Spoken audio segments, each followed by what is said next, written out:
শাস্ত্রে বলেছেন, নাম চিন্তামণি কৃষ্ণ চৈতন্য রসবিগ্রহ পূর্ণ শুদ্ধ নিত্য মুক্ত অভিন্ন আত্মানমিন। শাস্ত্রে বারবার বলেছেন নামে হয় নাটা কি।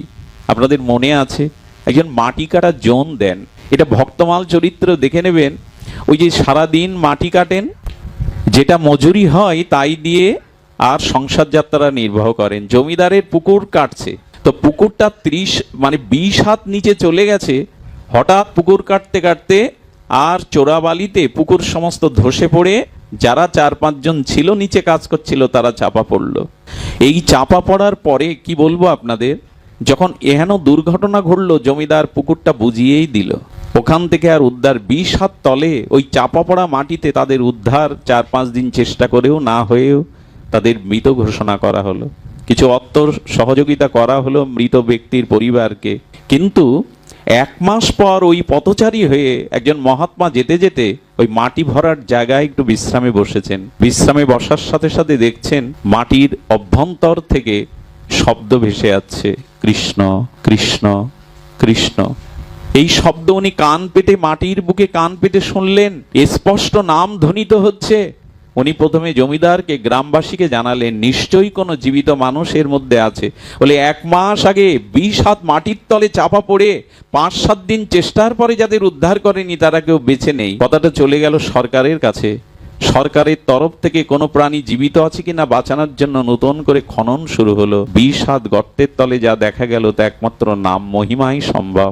দেখা গেল ওই মাটি চাপা পড়ার সাথে সাথে যিনি ওই মাটি বইতে বইতে হরে কৃষ্ণ দিব্য নাম উচ্চারণ করছিলেন, মাটি ধস পড়ার সাথে সাথে একটা গর্তের মতো জায়গায় বসে পড়লে ওপরে মাটিটা দাঁড়িয়ে যায় এবং তার মধ্যে বসে উনি এই 1 মাস নামামৃত আস্বাদন করে পান করছেন এবং ভগবান তাকে কৃপা করে ওখানে এই নাম অমৃতের দ্বারা বাঁচিয়ে রেখেছে, জীবন শক্তির দ্বারা।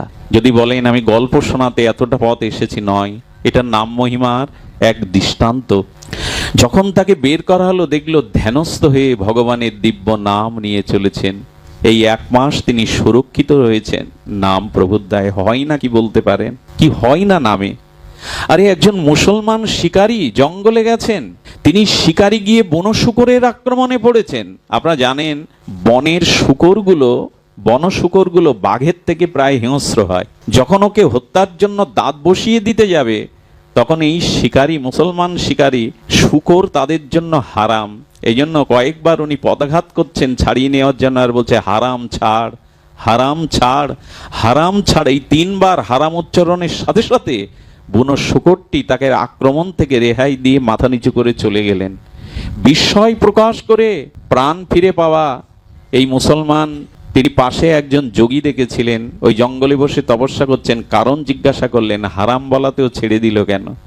হেসে বললেন, তুমি নিজেও জানো না, যদি কোনো দামি ঔষধ খাওয়া পড়ে, অজান্তে যদি কোনো মহা ঔষধি খাওয়া পড়ে, তবে ঔষধ জেনে খান আর না জেনে খান, ভেতরে গিয়ে ক্রিয়া করবে কিনা? অবশ্যই করবে। আগুনে জেনে হাত দেন আর না জেনে হাত দেন, আগুন তার স্বতন্ত্র কৃপা শক্তি প্রয়োগ করবেই, ক্রিয়া করবেই। তেমনি তুমি ভগবানের নাম নিয়েছো বললে হারাম আবার ভগবানের নাম হলো কি করে? বলেন হা মানে আরতি আর রাম ভগবানেরই নাম, ওই নামই তুমি উদ্ধার পেয়েছো। হা রাম, হাটা আরতি এবং ভগবানের নাম রাম থাকায় তুমি জীবন পেয়েছো। উনি চিন্তা করলেন নাম এত মহিমা, নামের এত মহিমা। আমি বলবো নাম বর্তমান যুগে সব সম্প্রদায়েরই দেওয়া আছে, সব সম্প্রদায়েরই। আমার নামাজ শব্দটার একটা অর্থ বলতে ইচ্ছা করে, নামাজ। ওখানে দেখবেন নাম শব্দটা বলা আছে। নামাজ শব্দের উচ্চারণ যদি করেন নাম আজ, আজই নাম নাও, এখনই নাম নাও, সময় নেই, নাম নাও। সমস্ত সাধনার মূল বিশেষ করে এই কলিযুগে ভগবানের দিব্য নামে। নামে হয় নাকি? নামের মহিমায় মহাপ্রভু বনের ব্যাঘ্রকে, হরিণকে, সর্পকে আর নাম নেওয়ালেন। ভগবানের দিব্য নামের দ্বারা বৃক্ষলতাগুলি উদ্ধার পেল। একজন হারাম বলে অন্য সম্প্রদায়ের লোক নামের কৃপা পেল, কারণ নাম প্রভু সর্বদা কৃপা করতে আছে। কি বলবো আপনাদের, বৃন্দাবনে একবার হাল চাষ করতে গিয়ে দেখলো প্রায় 6 ফুট লম্বা একটা দেহের ভেতরের হাড়গোড় পাওয়া গেল। তার বুকের পাঁজরগুলো যখন খেতে নাঙলের দ্বারা উঠে এলো, দেখা গেল বুকের পাঁজরগুলোতে হরে কৃষ্ণ মহামন্ত্র নাম অঙ্কিত হয়ে আছে। আচ্ছা, হাড়ে নাম লিখলো কে? হাড়গুলো নিয়ে যখন বৃন্দাবনের নিষ্ঠাবান নামনিষ্ঠ মহামানবদের কাছে যাওয়া হলো, নামনিষ্ঠ সাধকদের, বললেন উনি এত নাম নিয়েছেন জীবনে, ওনার বুকের পাঁজরে রাম ভগবানের নাম অঙ্কিত হয়ে আছে। সনাতন গোস্বামী যে বৃক্ষের তলে নাম করতেন, উনি অপ্রকাট হওয়ার পরে বৃক্ষটা মারা যায় জানেন। ওই বৃক্ষটার ছালগুলো ওপর থেকে উঠে যাওয়ার পরে দেখা যায় যে বৃক্ষের ভেতরে ভগবানের নামগুলো, হরে কৃষ্ণ নামগুলো অঙ্কিত হয়ে আছে। বৃক্ষের হলো, ব্যাঘ্রের হলো, লতাপাতার হলো, হলো না শুধু আমার। নামে রুচি সকলের হলো, হলো না শুধু আমার। প্রহ্লাদ তার নামের দ্বারা স্ফটি স্তম্ভের ভেতরেও ভগবানকে আবির্ভাব করালেন, কিন্তু আমরা জঙ্গম দেখি, পাথর দেখি, নাম দেখি না। এই জন্য অনুরোধ করব, সমস্ত কুতর্ক বাদ দিয়ে, সমস্ত তার্কিকতা বাদ দিয়ে ভগবানের নামটা একবার গ্রহণ করবার সংকল্প করুন না। নিত্য নিরন্তর নাম নেওয়ার সংকল্প করুন, নিত্য নিরন্তর। এই নামই বর্তমান যুগে একমাত্র। মহাপ্রভু বারবার বলেছেন, শিক্ষাষ্টকে তো তার এই কথাই বলায়, চেত দর্পণ মার্জনম ভব মহাদাবাগ্নি নির্বাপনম শ্রেয় কৌরব চন্দ্রিকা বিতারণাং বিদ্যা বধু জীবনাম। উনি বলছেন নাম বিদ্যা বধুর ন্যায়, এই নাম পরম বিজয় আনবে। সদা সর্বদা চিত্তশুদ্ধি প্রেম প্রাপ্তির একমাত্র উপায় ভগবানের নাম। সারঙ্গ ঠাকুরের কথা আমরা বলেছি, মহাপ্রভুর এই বৃদ্ধ পরিকর সর্বদা এক বকুল তলায় বসে নাম নিতেন। বকুল গাছটা শুকিয়ে মারাই গেছে। মহাপ্রভু এসে বললেন, ঠাকুর, যে বৃক্ষ তোমাকে ছায়া দিত রৌদ্র বৃষ্টিতে, আর সে বৃক্ষ তো মরে গেছে, এখন এই বৃক্ষকে ছেড়ে দাও। বলে, বহুদিন ধরে নাম নিচ্ছি, ও আমার সাথী, ও আমায় ছেড়ে চলে গেলেও আমি ওকে ছাড়বো না। নাম নিতে নিতে বৃক্ষের প্রতি মমতা এসে গেছে। মহাপ্রভু তখন কি করলেন, মরা বকুল বৃক্ষটাকে জড়িয়ে হরে কৃষ্ণ যেই দিব্য নাম বললেন, মুহূর্তের মধ্যেই মরা বৃক্ষটা ফুল ফলে পল্লবিত হয়ে নবশাখা পল্লবিত হয়ে গেল। ঠাকুর, নামাশ্রয় নিয়ে তুমি এই বৃক্ষের তলে বসে নাম করো, নাম আবার তোমার ছায়া দেবে। হরিদাস ঠাকুর সিদ্ধ বকুলের নাম শুনেছেন পুরীতে? এই সিদ্ধ বকুল তলায় আজও মাঝে জানেন, কয়েক বছর আগে পুরীতে প্রলয়ঙ্কারী ঝড় হয়ে যায়, কিন্তু সেই ঝড়ে 3 তলার উপরে চিলেকোটাও যদি সেখান থেকে ধ্বংস হয়ে যায়, তবে জগন্নাথ মন্দিরের যেমন পতাকাটারও ক্ষতি হয়নি, বা জগন্নাথ মন্দিরের স্বর্গদুয়ারের পাশে হরিদাস ঠাকুরের সিদ্ধ বকুলের একটা ডালও ভেঙে পড়েনি। এবং সেই সিদ্ধ বকুলের মহিমা কি জানেন?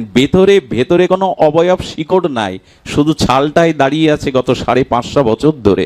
এই বকুল বৃক্ষটার ইতিহাস হলো, হরিদাস ঠাকুর যখন পুরীতে আসবেন, মহাপ্রভু চিন্তা করলেন, আমার হরিদাস নিষ্কিঞ্চন, জীবনে কখনো ঘর বাঁধেনি, হরিদাস কখনো গৃহ তৈরি করে থাকেনি, আর এই রোদ বৃষ্টি ধরে 3 লক্ষ নাম হরিদাস করবে। তাই জগন্নাথের প্রসাদী আর বকুলের দন্তকাষ্ঠটা মহাপ্রভু হাতে নিয়ে ওই বালির মধ্যে রোপণ করে দিলেন, আর মনে মনে বললেন, আমার হরিদাস নিষ্কিঞ্চন, হরিদাসকে ছায়া দিও, ফুল দিও, হরিদাসকে আশ্রয় দিও। সে তো ঘর বাঁধেনি কখনো। সঙ্গে সঙ্গে সেই জগন্নাথের আর সেই বকুলের কাঠটি মহিরীয় বকুল গাছের রূপ নিল। তার তলায় ছায়ায় বসে হরিদাস সারাটা জীবন নাম নিয়ে গেছে সিদ্ধ বকুলে।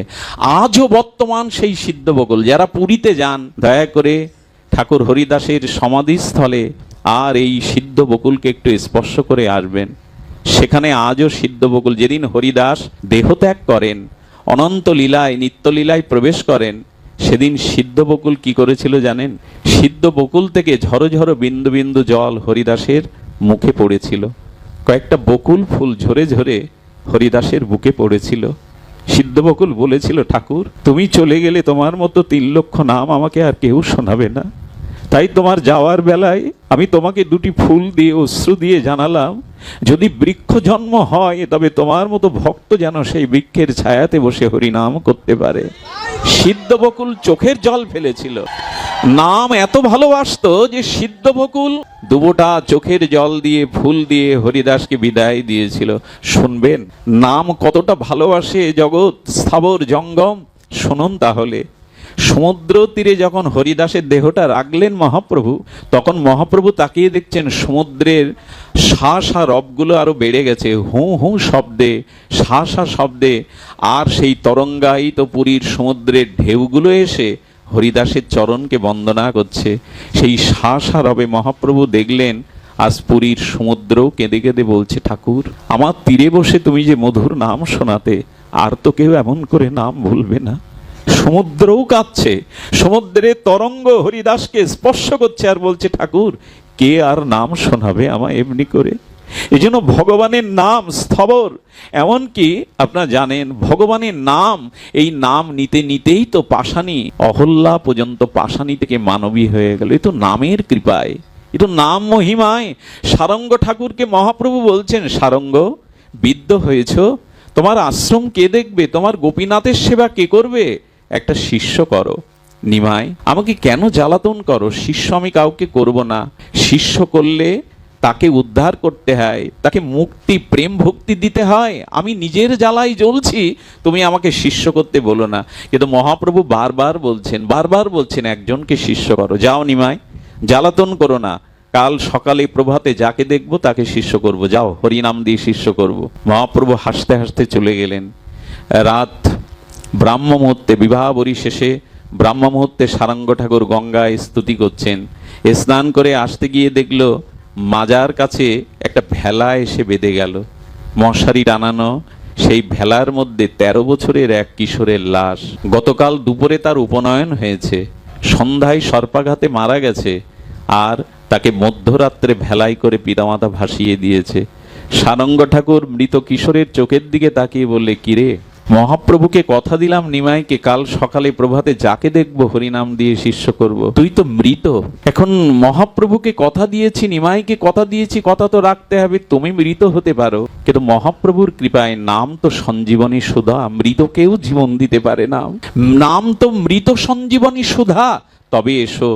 সেই ভেলা থেকে কোলে করে নিলেন, গঙ্গায় অবগাহন করিয়ে গঙ্গার তীরে তার কর্ণে হরিনাম দিতে লাগলেন। কি বলবো আপনাদের, 500 বছর আগে ঘটে যাওয়া ঘটনা।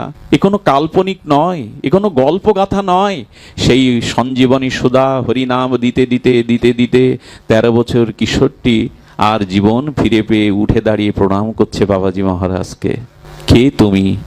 বলেন, আমি গত জন্মের কথা জানি না, তবে এই জন্মে যেটুকু জানি, আপনিই আমার জীবনদাতা, আপনিই আমার সব। কথাটা ছড়িয়ে পড়লো, কথাটা চারিদিকে ছড়িয়ে পড়লো। তার পিতামাতা এলো, খোকা ঘরে ফিরে চল। পিতামাতার দিকে তাকিয়ে বলছেন, কে তোমরা? আমি তো তোমাদের চিনি না। কি বলছিস খোকা? গতকালই তো তোর উপনয়ন হলো, তোর উপবিত হলো, সর্প কেটেছিল, তোকে ভাসিয়ে দিয়েছিলাম। বাবা মার কথা মনে নেই? কালকের কথা মনে নেই? সারঙ্গ ঠাকুরের দিকে হাত জোর করে তখন বলছেন, ওদের বলে দিন যদি কোনো জন্মে ওরা বাবা মা থেকে থাকে, তবে এ জন্মে না, অন্য কোনো জন্মেই ওরা আমার বাবা মা ছিল। কে তোমার বাবা মা খোকা? বললো, হরিনামই আমার মা, হরিনামই আমার জন্মদাতা, হরিনামই আমার পিতা। আমি হরিনামের দ্বারাই জীবন পেয়েছি, ওদের বলে দিন নামই আমার পিতৃ আশ্রয়। এই ছেলেটা জীবনে অনেক বড় হয়েছিল নামের দ্বারা। তিনি জীবনে অনেক অনেক দূর এগিয়েছিলেন। এই দক্ষিণেশ্বরের ঘটনা, দক্ষিণেশ্বরের ওই এলাকায় আজও পরমপুরুষ রামকৃষ্ণ তাদের কাছে তাদের একান্ত ভগবান। সব সুখ দুঃখ তারা ঠাকুরকে জানাতো। এক বিধবার ছেলে সর্পঘাতে মারা গেছে, শিশু ছেলে, বিধবার এ জগতে আর কেউ নেই, একমাত্র আশ্রয় অবলম্বন। বিধবা তার সন্তানকে রামকৃষ্ণদেবের চরণে এসে বলছে, ঠাকুর বাঁচিয়ে দাও, এইটুকু অবলম্বন ছাড়া এই জগতে আমার কেহ নেই। আমি বিধবা, আমি জনম দুঃখিনী, এই সন্তানই আমার একমাত্র অবলম্বন, বাঁচিয়ে দাও। ঠাকুর শিশু সুলভ ভঙ্গিমায় কথা বলতেন, জানেন, সেই মর্মস্পর্শী বড় কথা। আমি কি করব রে, ভবমায়ার চক্রে সবাই তো মৃত্যুকে সাথে নিয়ে, আমি কি করব? বলে, ঠাকুর তুমি সমর্থ মহাপুরুষ, তুমি পারো প্রাণ দিতে। ঠাকুর বলতে, রাখ তো এখানে রাখ। ঠাকুর চোখ বন্ধ করে কাকে যেন স্মরণ করছেন। কাকে জানেন? তখন বৃন্দাবনে ওনার বাল্যবন্ধু সেই নাম সিদ্ধ এক বাবাজিকে স্মরণ করলেন। তিনি ছোটবেলা থেকে নামনিষ্ঠ মহাপুরুষ। সেই নামনিষ্ঠ মহাপুরুষকে ঠাকুর স্মরণ করলেন। আমাদের মতো ইন্টারনেট মোবাইল লাগে না, ওদের নেট কিছু আলাদা। যেই ধ্যানের দ্বারা স্মরণ করলেন, আর উনি কি করলেন জানেন? আকাশ মার্গে আর সঙ্গে সঙ্গে উড়ে এসে বলছে, ঠাকুর আমাকে স্মরণ করেছো? বলে, দেখো না, বিধবার একমাত্র আশ্রয়, ছেলেটাকে বাঁচিয়ে দাও হরিনামে। ক্ষিতীশচন্দ্র তার জীবনে পড়েছি, তিনি বললেন, ঠাকুর এটা তো আপনি পারেন। বলে, আমি পারি বটে, তবে এ কাজটা তোমার। তুমি সর্বদা নাম নিয়ে আছো, তুমি ওকে দেখো তো, নাম তো সঞ্জীবনী সুধা, নামে মৃত জীবন পায়। বলো, একটু নাম বলো। ঘিরে ঘিরে নাম করতে লাগলেন। ভগবানের নাম, দিব্য নাম উচ্চারণ করতে করতে কয়েকবারের মধ্যে সেই নামনিষ্ঠ মহাপুরুষের দিব্য নাম সঞ্জীবনী সুধায় সেই বিধবার ছেলে মা মা বলে আবার কেঁদে উঠলো, আবার ফিরে পেল। এই হলো নাম, এই হলো নাম। আমরা যে নাম নিচ্ছি, আমি জানি না কিভাবে আমরা নিচ্ছি, কিন্তু প্রকৃত নামের মহিমা এই। শুনবেন, বহুবার শুনেছেন, তবু বলি। যাদব আচার্যের স্ত্রী শিশু সন্তান কোলে নিয়ে আর সবজি আমানি করছেন। সেই লাউ সবজি আমানি করছেন যে মহাপ্রভুর ভোগ রান্না করে সেবা দেবেন। মহাপ্রভুর কীর্তন হচ্ছে নবদ্বীপের রাজপথে। তখন পথ সংকীর্তন, নগর সংকীর্তন, জাতীয় সংকীর্তনে মহাপ্রভু সারা নবদ্বীপে নাম বিতরণ করছেন। সেই নাম কর্ণে আসার সাথে সাথে কি ঘটলো জানেন? আর যাদবাচার্য দৌড়ে মহাপ্রভুর নামে যোগদান করলো। যাদবাচার্যের স্ত্রী সেই বাচ্চাটাকে কোল থেকে নামিয়ে স্বভাববশত তরকারি আমানি করছিলেন। আমানি হলো ব্রজ ভাষা, তরকারি প্রস্তুত করাকে বলে আমানি করা। ওই তরকারি প্রস্তুত করতে করতে স্বভাববশত যেই মহাপ্রভুর নাম একবার কানে প্রবেশ করেছে, আর এ জগতে নাই। এরই বলে নাম। নাম কর্ণ দিয়ে হৃদয়ে গেছে, তো এ জগতে আর সে বাহ্যিক সমস্ত চেতনা সে হারিয়ে ফেলেছে, ওই নামেই ডুবে আছে। অভ্যাসবশত মায়েরা তরকারি আমানি করছে। কি বলবো আপনাদের, সেই তরকারি রেখে নিজের 6 মাসের শিশু সন্তানকে হাতে নিয়ে নিল। আচ্ছা, সন্তানটা যখন বটিতে কাটতে যায়, নিশ্চয়ই সন্তান চিৎকার করেছিল। কি বলবো আপনাদের, সন্তানটাই মা খান খান করে ধারালো বটিতে কেটে ফেললো। আচ্ছা, কাটবার সময় তো সন্তান ক্রন্দন করেছিল, মৃত্যুর মর্মোদ্বাদ যাতনায় কেঁদেছিল। কাঁদলে কি হবে, সে যে এই জগতে নেই। ওই এক মহাপ্রভুর নামে সে জগৎ ভুলে গেছে, বাহ্যিক তার কোনো সাড়াই নেই। ভগবানের নাম একবার কনে যাওয়ায় নামে এত মোহিত হয়ে গেছেন, বাহ্যিক চেতনা, দেহ চেতনা নাই। সন্তান কেটে কি করেছে জানেন? খণ্ডগুলোকে হাড়িতে জাল দিতে শুরু করেছে। আচ্ছা, একটা প্রশ্ন করি আপনাদের, মৃত ব্যক্তিকে জ্বালালে একটা দুর্গন্ধ আসে না? চিতাতে লাশ পোড়ালে একটা দুর্গন্ধ আসে না? সে গন্ধটা আসেনি। বলে, আসলে কি হবে, সে তো এ জগতে আর নাই। নাম নিতে নিতে এ জগতে তার বাহ্যিক জ্ঞান নাই। যখন এমনি করে হাড়িতে জাল দিচ্ছে সন্তানকে, তার বাহ্যিক অভ্যাসবশত মায়েরা অনেক কাজ করে নেয়। অভ্যাসবশত করতে করতে সংকীর্তন বিশ্রাম দিয়ে যাদবাচার্য যখন ফিরে এসেছে, এসে দেখছে তার একমাত্র সন্তানের ছোট ছোট অংশগুলো, আঙুলগুলো পড়ে আছে, রক্তাক্ত দেহ, আর বাকি অংশটুকু হাড়িতে জাল দিচ্ছে। স্ত্রীর দিকে তাকিয়ে দেখে কোন জগতে হারিয়ে গেছে, এ জগতে আর নাই। উনি বুঝলেন নাম ওকে এ জগতে রাখিনি, নাম ওকে টেনে নিয়ে গেছে অন্য জগতে। উনি বুঝতে পেরে স্ত্রীকে প্রথমে ধাক্কা দিয়ে ফেলে দিলেন। ধাক্কা দিয়ে মাটিতে পড়ে যাওয়ার পরে চেতনা ফিরে বলছে, আমার খোকা কই? আমার খোকা তো আমার কাছেই ছিল, বলো আমার খোকা কই? বললো, ডাইনি, পাষাণী, রাক্ষসী খোকাকে কেটে খাবে বলে জাল দিচ্ছ, ওই দেখো উনানের ওপরে তোমার খোকার লাড় জ্বলছে। বলতে পারেন, মা যদি নিজে হাতে এই কাজ করে, হাড়িটা নামিয়ে বারবার কাছে, ওগো আমি এ কাজ করিনি, আমার দ্বারা, কোনো মায়ের দ্বারা এ কাজ হতে পারে না। আরে তুমিই তো কেটে তাকে খাবে বলে রাক্ষসী পাষাণী তাকে জাল দিচ্ছ। সঙ্গে সঙ্গে স্বামীর দুটো হাত ধরে চোখের জলে বলছে, আমি বিচার চাই। সন্তান হত্যা করে কার কাছে বিচার চাও? বিচার চাই মহাপ্রভুর কাছে। কেন এমন নাম করে যে নাম মায়ের কানে এলে মা সন্তানকে কেটে ফেলে, তবু মায়ের সাড়া থাকে না? আমি বিচার চাই, কেন নিমাই এমন নাম করে? আমি তো নিজে কিছু করিনি জানো, আমি হারিয়ে গেছিলাম, আমার দেহাবেশ ছিল না। চলো আমরা বিচার চাই। কি বলবো আপনাদের, হাড়িটা মাথায় নিয়েছে যাদবাচার্য। আর ঠিক সেই মুহূর্তে নিতাই চাঁদ, অবধূত অবধূত নিত্যানন্দ ঠাকুর হরিনাম করতে করতে সপরিকর নিয়ে আসছেন। ঠাকুরের সামনে গিয়ে হাড়িটা নামিয়ে যাদবাচার্য বলছে, ঠাকুর আর নাম নিতে হবে না। প্রভু নামে জীবন দেয় না, নামে জীবন কেড়ে নেয়। নামে জীবন কেড়ে নেয়, এই তাহার প্রমাণ। নিত্যানন্দ প্রভু প্রথমে বুঝতে পারছিলেন না। হাড়ির দিকে তাকিয়ে দেখে জ্বলন্ত পোড়া শিশু। কি হয়েছে যাদব, বলো আমাকে। বলো আমাকে। বললেন, নাম নিতে নিতে আজ এই কাজ হয়েছে। নাম জীবন দেয় না প্রভু, নাম জীবন কেড়ে নেয়। হাড়িটাকে নিয়ে নিত্যানন্দ প্রভু মাঝখানে রাখলেন, এদিকে ভক্তদের বললেন, একটু বেড়ি কীর্তন করো তো, সকলে মিলে একটু সংকীর্তন করো তো। বেশি দিন আগের ঘটনা নয়, 500-550 বছর পৃথিবীর ইতিহাসে এমন কিছু বেশি দিন নয়। নিত্যানন্দ প্রভু নাম নিচ্ছেন, আর নাম নিতে নিতে নাম নিতে নিতে নাম নিতে নিতে কি হলো জানেন? সেই হাড়ির মধ্যে থেকে অখণ্ড শিশু কৃষ্ণ কৃষ্ণ বলে কেঁদে উঠল, কৃষ্ণ কৃষ্ণ কেঁদে উঠল।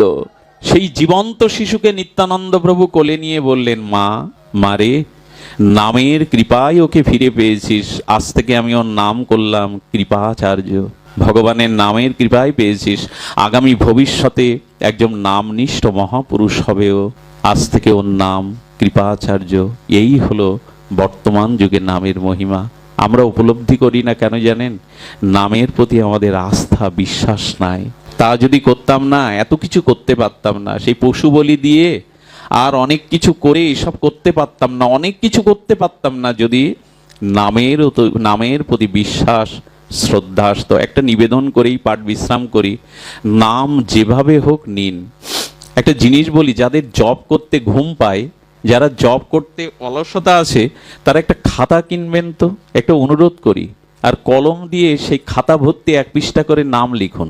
দেখুন, নাম জপ করার থেকে নাম লেখাতে আরো বেশি ক্রিয়া হয়। ক্রিয়া হয় এই জন্য, নাম যখন লিখতে যাবেন তখন ভেতরে শব্দটা উচ্চারণ হবে না, কৃষ্ণ নাম উচ্চারণ হচ্ছে, আর নাম দর্শন হচ্ছে। লিখলে নামটা চোখে দর্শন হচ্ছে, তাহলে জপও হচ্ছে, আবার দর্শন হচ্ছে, আবার লেখাতেও নামটা নেওয়া হচ্ছে। 3টে ক্রিয়া একই সাথে হয়। এই জন্য জপের থেকে নাম লেখাটার মধ্যে আরো মহিমা আছে। এই নাম লিখতে থাকুন। আমাদের উত্তর ভারতে একজন শেঠ ছিলেন, অত্যন্ত ধনী ব্যক্তি, মামলা মকদ্দমা অর্থবিত্তের মধ্যে পড়ে আছে, নাম নেওয়ার সময় নাই। এক রাম ভক্ত বাবাজি মহারাজ বললেন, বাবা এক কাজ করো তো, আসলে তুমি বাড়ি গিয়ে একটা খাতার পৃষ্ঠায় একটু জয় সিয়ারাম এই নামটা লেখো। আপনাদের বলবো কি, কয়েকদিন লিখতে লিখতে নাম প্রভু তাকে এত কৃপা করলেন, একদিন বাড়ি এসে দেখে পৃষ্ঠা আর নাই। তখন ওনার নেশাটা এমন চড়ে গেছে, হাতে কলম দিয়ে পৃষ্ঠা নাই তো কি হয়েছে, আলমারি খুলে দেখে ওনার সাদা একটা পাঞ্জাবি ছিল, সেই পুরো পাঞ্জাবি রেপিটোপিট নাম লিখে ফেললেন রাতভর। নাম ওকে কৃপা করেছে। এই জন্য হরিদাস ঠাকুরকে যখন বলা হয়েছিল তুমি নাম ছাড়ো, কাজী যখন বললেন নাম ছাড়ো, ঠাকুর হরিদাসের এই প্রসিদ্ধ কথা, আমি নাম ছাড়তে চাই, নাম আমাকে ছাড়ে না। একবার নিয়ে দেখুন, নামকে একবার আশ্রয় করে দেখুন, আপনি নাম ছাড়তে চাইলেও নাম আপনাকে ছাড়বে না, অজপা নাম হতেই থাকবে। আপনি ঘুমিয়ে পড়লেও আপনার হৃদ স্পন্দনে প্রতিটি নিঃশ্বাস প্রশ্বাসে ভগবানের নাম হবেই হবে। এই জন্য মৎস্য কুর্ম বরাহ রাম বামন নৃসিংহ যেমন অবতার, তেমনি ভগবানের নামও অবতার। দেখুন, কেউ যদি কৃষ্ণকে রামকে নৃসিংহদেবকে মৎস্য কুর্ম অবতার মনে করেন, এরা অবতার, ঠিক সেই সাথে সাথে নামও অবতার। নাম নামায়তি ইতি, নাম তাকেই বলে যিনি নামীকে নামান, নামীকে যিনি নামিয়ে আনেন তার নাম নাম, নামীকে যিনি নামিয়ে আনেন, নাম নামায়তি ইতি নাম, নাম নামিয়ে আনেন। এজন্য আপনাদের কাছে অনুরোধ, ভগবানের দিব্য নাম নিতে থাকুন। নামের কথা আপনাদের কি বলবো, নাম স্বয়ং ভগবানের কি মহিমা। দেখুন, ব্রজে আমাদের শ্রী গোবিন্দ একদিন ছুটে ছুটে চলেছে, যাকে দেখছে সখীদের বলছে, রাধারানী কোথায় বলতে পারো, রাধারানী কোথায় বলতে পারো। ললিতা বিশাখা সখী সঙ্গে প্রেমময়ী করুণাময়ী রাধারানী আসছিলেন। নিকুঞ্জ কাননের কাছে আসার সাথে সাথে ললিতা বিশাখা আর রাধারানীকে একটু আড়ালে রেখে বলছে, রায় প্রেমময়ী প্রাণেশ্বরী, তুমি একটু এই কুঞ্জের মধ্যে লুকিয়ে থাকো তো, আমরা শ্যামসুন্দরকে নিয়ে একটু আনন্দ করি। শুনছেন তো মন দিয়ে? হ্যাঁ, রাধারানীর এই ভগবান শ্রীকৃষ্ণ নামের, ভগবানও তো তার নামের কি মহিমা নিজে কিভাবে আস্বাদন করেছেন দেখুন। ললিতাকে দেখেই কৃষ্ণ বলছেন, ঘনশ্যাম বলছেন, আমাদের শ্যামসুন্দর মদনমোহন বলছে, ললিতা প্রিয়াজি আসেনি। ললিতা তখন একটু বুদ্ধি করে বলছেন, জটিলা কুটিলা প্রিয়াজিকে আজ আসতে দেয়নি। শোনো শ্যাম, আজকে জটিলা কুটিলার বাধায় আমাদের প্রিয়াজি বনে আসতে হবে। কৃষ্ণ তখন বলছেন তুমি মিথ্যা বলছো, কারণ তোমাদের গায়ে আমি প্রিয়াজির অঙ্গগন্ধ পাচ্ছি। তার মানে রাধারানীর দিব্য গন্ধ তার সখীদের বসনে, আর সেই দিব্য গন্ধ পেয়ে গোবিন্দ বলছেন প্রিয়াজি এসেছে, না হলে তার দিব্য গন্ধ তোমাদের শরীর থেকে, অঙ্গ থেকে কেন বাহির হচ্ছে। তখন বললেন দেখো আমরা রাধারানীর সাথে সর্বদা থাকি, তার বসন আমাদের গায়ে লেগে যায়, তার বসনের প্রসাদী গন্ধে হয়তো আমাদের গায়েও তার গন্ধ আছে, আসলে সে আসেনি।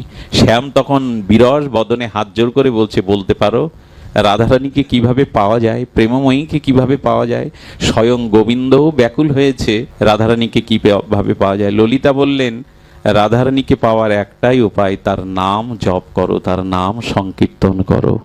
স্বয়ং ভগবানকেও আজ রাধারানীকে, প্রেমময়ীকে, রাসেশ্বরীকে পাওয়ার জন্য ভগবান আজ জপ করতে বসেছেন। যতবার জপ করেন মনে মনে বলছে কই এলো না তো, কই এলো না তো। কিছুক্ষণ পর চোখ খুলে বলছে ললিতা, বিশাখা, কই রায়ের নাম তো প্রাণ ভরে নিচ্ছি, রায় তো দেখা দিল না, রায় তো এলো না। গোবিন্দ নিজে আর কুঞ্জ মন্দিরের দুয়ারে নিজে রাধা রাধা রাধা রাধা বলে জপ করছেন। ললিতা বলছে দেখো নামে অপরাধ থাকলে নামে আসতে বিলম্ব করে। গোবিন্দকে বলছেন তোমার নিশ্চয়ই কোনো অপরাধ আছে, তবে এক কাজ করো, তুমি একা কীর্তন না করে আমাদের সাথে নাও তো, আমাদের সাথে নিয়ে এসো, একসাথে সংকীর্তন করি।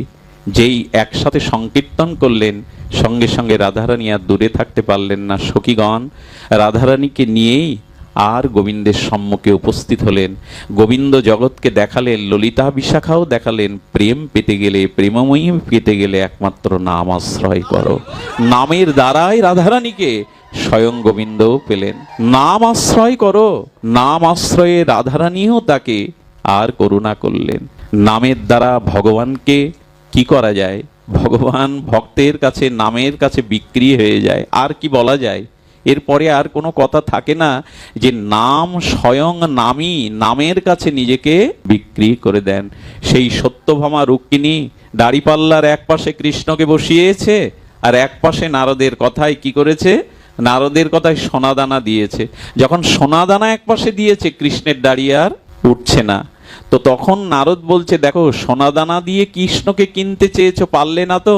রুক্মিণী সত্যভামা যখন কাঁদছেন তখন নারদ বলছেন সোনা সরিয়ে দাও, ঐশ্বর্য সরিয়ে দাও। ঐশ্বর্য সোনা সরিয়ে দিয়ে চোখের জলে তুলসী পাতায় কৃষ্ণ নাম লিখে এপাশে দাও। যেই কৃষ্ণ নাম তুলসী পাতায় লিখে দেয়া হলো, কৃষ্ণের দাড়ি উপরে উঠে গেল, কৃষ্ণ বিক্রি হয়ে গেলেন একমাত্র নামের কাছে। ভগবান দেখালেন আজও নামের কাছে আমি নিজেকে বিক্রি করে দেই। নাম যেখানে নামই সেখানে। ভগবান বরঞ্চ এই বলেছিলেন আমার নাম আমার প্রভু, আর আমি নামের দাস। যেখানে নাম হয় আমি তার পিছু পিছু চলে যাই। আগে চলে তো প্রভু, পিছে চলে দাস। আজও যেখানে নাম হয় সেই নামের পিছু পিছু গোবিন্দই চলেন। আমি এই এলাকা সম্পর্কে জানি না, আমাদের অশোক দা, চামেলি মাতা, আমাদের যে গোপালগঞ্জের ভক্তরা, মুকসেদপুরের ভক্তরা বলেছেন। তবে এখানে যতটুকু জানি, এখানে এই সরল পল্লী গ্রামে আপনাদের এত তাপদহের মধ্যে হরিকথায় এই মাদিস জীবাধমের সামান্য নরক নর্দমার কীট অজ্ঞ অধম অশাস্ত্রীয় আপনারা যে নাম মহিমা এতক্ষণ ধরে বসে শুনবেন, এটাও অভূতপূর্ব। এটা আপনাদের নামের প্রতি, এটা আপনাদের হরিকথার প্রতি তীব্র লালসা, সহজাত স্বীকৃতি না হলে এটা হয় না। তবে এইটুকু বলবো, মৃত্যুর পরে যতই হরিবোল বলি, যতই বল হরি বলি, যতই রাম নাম সত্য বলি, সেদিন আর বলা হয়ে উঠবে না। তাই যদি পান সময়, নাম এখনই এই মুহূর্ত থেকেই নাম নিতে শুরু করুন। আমার মনে পড়ে একবার আমাদের হরিচাঁদ ঠাকুরের একটা লীলা আমার স্মরণে এলো, কেন জানি না। ওনার এক ভক্ত ঢাকায় কবিগান করতে গিয়েছিলেন। কবিগান করে আসার পথে দেখে একটা ময়না পাখি না ওখানে হরিবোল হরিবোল বলছে। বললেন প্রভুর জন্য যদি ময়নাটা নিয়ে যায়, প্রভু যদি ওরাখান দিতে বসে এই নাম শোনেন তার বড় শ্রুতিমধুর হবে। পাখিটাকে নিয়ে এলেন, আর এসে গ্রামে খাঁচা নেই, তাই পাখিটাকে এনে তার বোনকে বলছে, ছোট বোনটাকে, বোন রে পাখিটাকে একটা পাত্রের মধ্যে রেখে দিত। সেই অবুঝ বোনটা কি করেছে জানেন? হাড়ির মধ্যে রেখে ওপরে সরা দিয়ে বসেছে। সরা দিয়ে বসলে পাখি বাজবে তো। সকালে উঠে ভাই বোন মিলে যখন সেই পাখিটাকে ওড়াখান দিতে নিয়ে আসবে ঠাকুরের কাছে, তখন সেই পাখিটি ওখানে মরেই পড়ে আছে। আর বুকে জড়িয়ে ধরে ভাইয়ের কি কান্না, বোন আর ভাই মিলে কাঁদছে আর বলছে চল না ঠাকুরের কাছে নিয়ে যায়। তার জন্যই তো এনেছিলাম। ঠাকুর ওরাখান্ডিতে আছেন, যখন পাখিটা সামনে বৃত্তান্ত বললেন, ঠাকুর বললেন ওকে সামনে রাখতো। ঠাকুর ওর দিকে তাকিয়ে হরিবোল নাম নিতে থাকলেন, বারবার নাম ধ্বনি করতে করতে কি বলবো, মরা ময়না বেঁচে উঠে হরিবোল হরিবোল বলতে লাগলো। কে বলে নামে জীবন দেয় না। নাম আজও ক্রিয়াশীল হয়, নাম আজও ক্রিয়াশীল হয়। যেখানে যেখানে ভগবানের দিব্য নাম, সেখানে সমস্ত তীর্থ, সমস্ত মঙ্গল এসে উপস্থিত হয়। তাই করজোরে এই বিশ্রাম বেলা একান্ত অনুরোধ করব, এই নামের মধ্যেই সাধ্য সাধন তত্ত্ব যা কিছু মহাপ্রভু দিয়ে গেছেন চৈতন্য চরিতামৃতের ভাষায়, হরে কৃষ্ণ কৃষ্ণ কৃষ্ণ হরে হরে, হরে রাম রাম রাম হরে হরে। প্রভু কহে কহিলাম এই মহামন্ত্র, ইহা গিয়া জপসভা করিয়া নির্বান্দ, ইহা হইতে সর্বসিদ্ধি হইবে সবার, সর্বক্ষণ বলইতে বিধি নাহি আর। আর কি বলেছেন, ভজনের মধ্যে শ্রেষ্ঠ নববিধা ভক্তি, কৃষ্ণ প্রেম কৃষ্ণ দিতে ধরে মহাশক্তি, তার মধ্যে সর্বশ্রেষ্ঠ নাম সংকীর্তন, নির অপরাধে লইলে নাম পাবে কৃষ্ণ প্রেমধন। শুনো মিশ্র কলিযুগে নাহি তব যোগ্য, যে জনা কৃষ্ণ ভজে তার মহাভাগ্য, অতএব গৃহে তুমি কৃষ্ণ ভজ গিয়া, খুঁটিনাটি পরিহরি একান্ত হইয়া, সাধ্য সাধন তত্ত্ব যা কিছু সম্বল, হরিনাম সংকীর্তনে মিশাল সকল। এই কলিহত জীবের জন্য হরের নাম হরে নামইব কে বালাম, কলৌ নাস্তেব্য নাস্তেব্য নাস্তেব্য গতির অন্যথা। নাম বিনা আর আমাদের কোনো গতি নাই। বায়ু গন্ধ বিনা, গন্ধ কুসুম বিনা, কুসুম ভ্রমর বিনা, ভ্রমর রাগ বিনা, রাগ ভাব বিনা, ভাব প্রেম বিনা, প্রেম হরি বিনা, আর মনুষ্য জন্ম বিফল হরির নাম বিনা। বায়ু গন্ধ ছাড়া থাকতে পারে না, গন্ধ কুসুম বা ফুল থেকে ছাড়া আসে না, আর কুসুম ভ্রমর ছাড়া থাকতে পারে না, ভ্রমর রাগ ছাড়া থাকতে পারে না, রাগ ভাব ছাড়া হয় না, ভাব প্রেম ছাড়া হয় না, প্রেম হরি ছাড়া হয় না, আর মনুষ্য জীবন কখনো সফল হয় না হরির নাম ছাড়া। এই জন্য দয়া করে নাম আশ্রয় করুন। নাম সমস্ত সারাত্ম শিরোমণি। এই পল্লী গ্রামে 6 আনিতে আমি আপনাদের মাঝে উপস্থিত হতে পেরে এইটুকু আমার চিত্তে, আমার হৃদয়ে এইটুকু আনন্দ নিয়েই যাচ্ছি। আপনারা হরিকথা প্রেমিক, কত দূর থেকে, কত দূরাগত থেকে এমনি এক পল্লী গ্রামে এসে হরিকথার জন্য আপনারা চাতক সম ব্যাকুল হয়েছেন। আপনাদের মঙ্গল হোক, হরিনামে রুচি হোক, আপনাদের জীবন নামময় হয়ে উঠুক, আপনাদের হরিনামের প্রেম সিক্ত হোক, এই প্রার্থনা করে এই অর্বাচীনের কথায় যদি কেউ ব্যথা পেয়ে থাকেন, হৃদয়ে কষ্ট পেয়ে থাকেন, গললগ্নি কৃতপাশে আমি ক্ষমা প্রার্থনা করছি। আমি আপনাদের কী বা বলবো, আমাদের মোকসেদপুর থেকে, আমাদের ভাঙা থেকে, মোস্তফাপুর থেকে, কত দূর থেকে ভক্তবৃন্দ এসেছে।